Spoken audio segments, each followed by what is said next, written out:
Welcome to the JMTV. The NLC president don come out come tok while NLC waka comot for meeting with government over the economic crisis for Naija. My correct pipo, we greet una. Welcome una to DJMTV, una WhatsApp channel wey dey sama una with ogbonge updates, breaking news, updated updates. So abeg my pipo, if you never subscribe to our YouTube channel, make una rush now, make una go subscribe o, and also turn on that notification bell so that anytime wey be like say we drop any update like this, una go dey notified. Our Facebook page, my pipo, make una follow us and make una dey like. Una do well. Anyway, my people, make we quickly run enter the tori and update we will carry come for una like this. Yes, so my people, the NLC president he don come outside come talk concerning wetin make dem waka leave government as dey walk away, and so dey take talk am for Igbo. Say dey walk away from the meeting wey government call for over the crisis, economic crisis wey dey happen for inside Naija. The fuel subsidy gbege, una know say dey first postpone abi dey first shift their protest wey dem be say dey wan protest. Right now dey don schedule another protest for August 2nd. Now im don come outside come talk and analyse dis whole thing. My people, I go leave una now make una watch dis video and hear wetin dis man get to talk about the whole thing. Make una watch. Question on why NLC walked out. There was, I think it's more or less the government that stayed away. You know, so I want you to compare walkout and staying away. On Monday, on Wednesday to be precise, we had a meeting with government, or we were supposed to have a meeting with government. And the NLC came with the TUC fully seated. And the chairman of the steering committee, the chief of staff to the president, was absent. We managed to listen to the secretary of the committee, you know, highly frustrated because the meeting ordinarily should not have started. And based on the manner the meeting went, we said, okay, let us adjourn and meet again on Friday. By 3, we were already at the gate there and the security clearance. And we couldn't finish that till around getting to 6. And we got to the hall. Apart from the secretary and her office staff, nobody from government side was around. And we waited for hours, you know, moving into 6 p.m. We had to go. So I don't know who is saying walk out or whatever. We have been so gentle trying to fix this. And I think we should situate it properly that the government stayed away from this. However, after that time, I got a call from the chief of staff of the president, who is now proposing Monday for the meeting. So that's where we are. Apparently, you didn't walk out of the meeting. The government, according to you, stayed away. What are your demands in clear terms? Government boycotted the meeting. In terms, what are now your demands? Well, maybe for the purpose of this news, I will still repeat it because every Nigerian is the demand of all Nigerians. You know, it's the demand of, you know, implementing all the things we agreed. The alternative to PMS, the issue of palliatives, mass transit issue, wage award, and whosoever is talking about minimum wage of a governor or whatever is displaying gross ignorance and incompetence because no state governor discusses minimum wage. You know, so on and on. And even for them to come to table for us to discuss, because after all these decisions were taken, none of the committees were inaugurated. No meeting until we came up with the issue of rally. And the issue of rally is to prove to you Nigerians that even when they said they went to court and said status quo should remain ante, that before even the court could sit, because for 2 times the case was adjourned, the court didn't sit.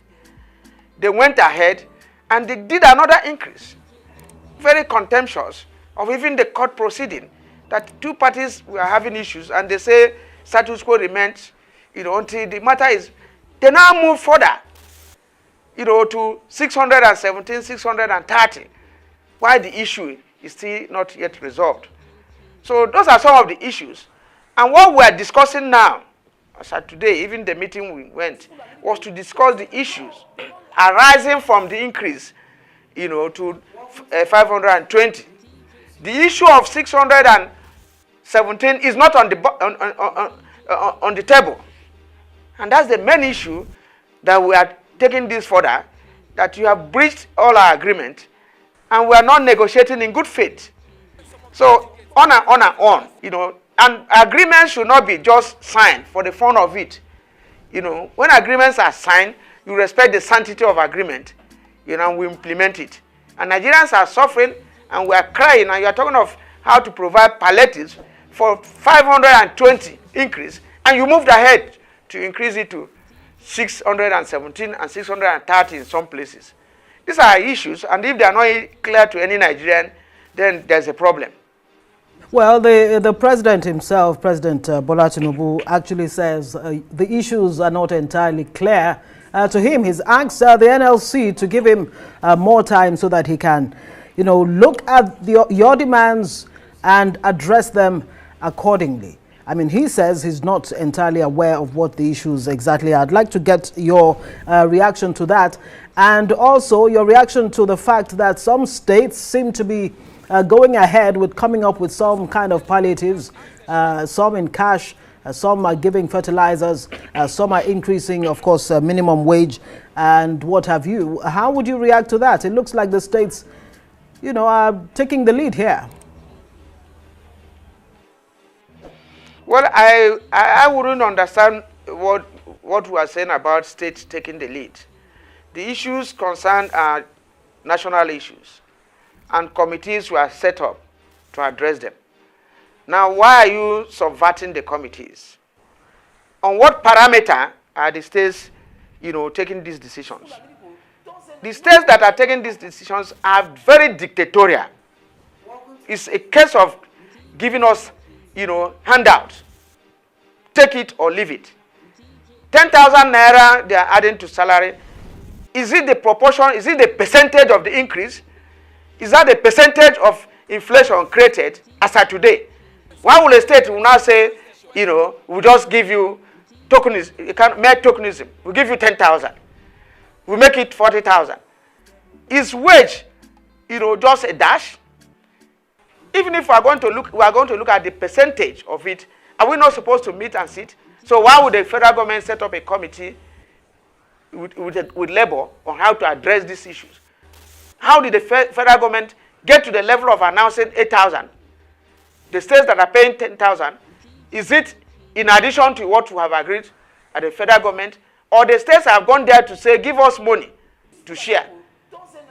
Are you sure that the states are not going to give their political their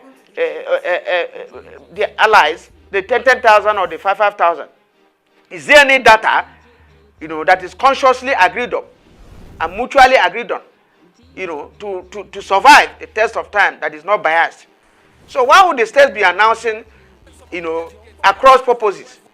In as much as they are, saying they want to, in fact, most of these states, and I take Imo for instance, have kept almost 15,000 workers without salary for the last 3 years and declared them as ghost workers. Why are they announcing 40,000 when you can't pay 30,000? What type of deceit is that? And the comment you said that Mr. President said we should give him more time. After the first increase, most Nigerians were, not angry. We are very angry with us. That why didn't you take action? Why didn't you do this? And we said, okay, we are going to finish this process, to start implementing all the agreements within the next 8 weeks. Within that period, that was the time we gave Mr. President. Nothing happened. Rather than start a process as we agreed, Mr. President went ahead, or not Mr. President, maybe what they call market forces in the Nigerian palace. Market forces now increased. And this market force is so clever that what it increased in Benue, that's what it increased in Lagos, that is what it increased everywhere. Now, if you take market forces from local perspective, you will discover that Gari in Lagos is not the same thing as Gari in Meduguri. It's not the same thing as Gari in Bauchi. It's not the same thing as Gari in Enugu. Based on how they produce Gari in those areas, they sell it. Now, somebody will say 613, 620, and will tell you it's market forces. That is not market forces. Okay. So these are the level of deceit, and you say, give me time. Why I'm giving you time? You are inflicting more injury on me. If we are still talking on 520 up to today, and we are giving time for us to bring up the issues of palliative, the alternative that is detention, it makes more sense. It is beyond Mr. President now, since they have made us to understand that it's market forces. Before now, we were telling the people in the electricity sector and others not to increase. But they have to increase salary. They have to increase wages.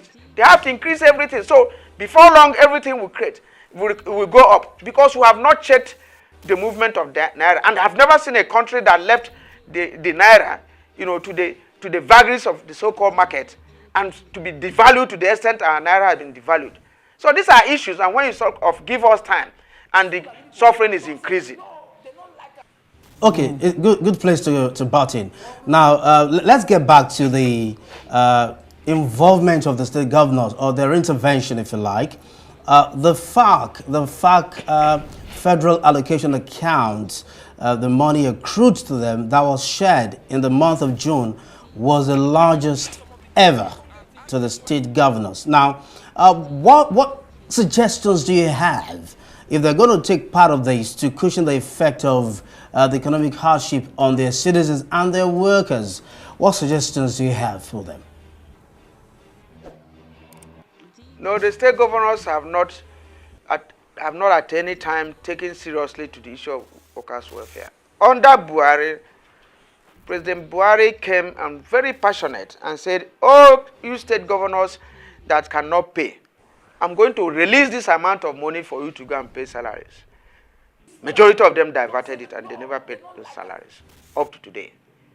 He went in again and released fund again, and it was not done.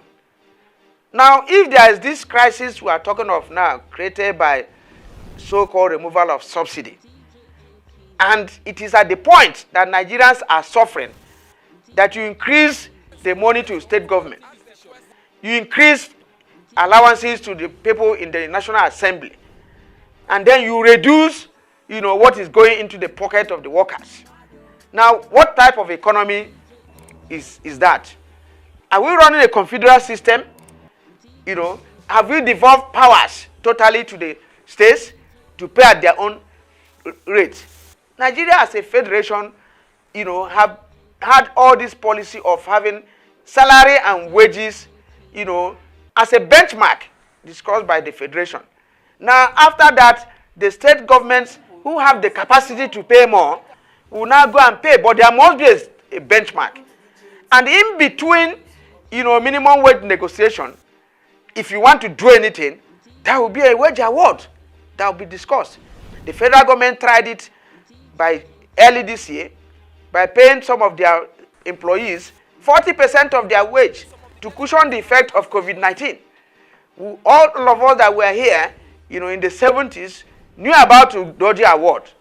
Now, that was what was on our table. It was supposed to be an award, a negotiated award, that should be added to the worker's salary. You can't, in between minimum wage, which is a law, now say you are talking of minimum wage.